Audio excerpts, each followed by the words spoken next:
A sum amounts to 7,440 in 3 years, 8,400 in 5 years.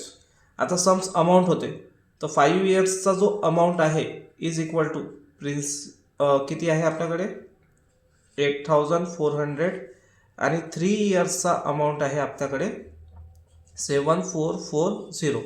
याला जर आपण तोडलं तर प्रिन्सिपल अमाऊंट म्हणजे principal plus 5 years interest plus 3 years interest, बरोबर आहे. आता याला काय करू आपण मायनस करू. प्रिन्सिपलमधून प्रिन्सिपल कट झाला, इथं झाला फक्त 2 years interest is equal to 0,6,960 rupees for 2 years interest.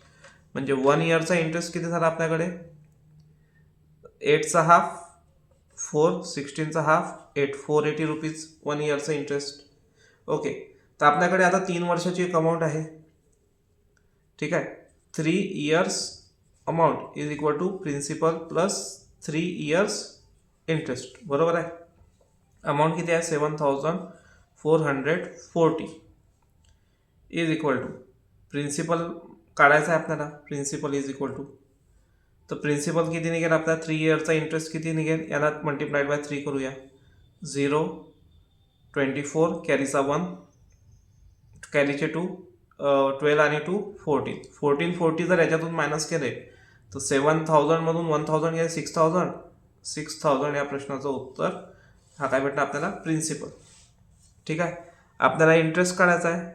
Interest is equal to हा जो 6,000 आहे हा डिनॉमिनेटरमध्ये एका वर्षाचा इंटरेस्ट किती आहे 480 मल्टिप्लाइड बाय 100. 6 कितीचा 48 होतात 6 8चा 48 म्हणजे 8% या प्रश्नाचं उत्तर आहे. ठीक आहे, प्रश्नाची अप्रोच ही फास्ट असायला पाहिजे.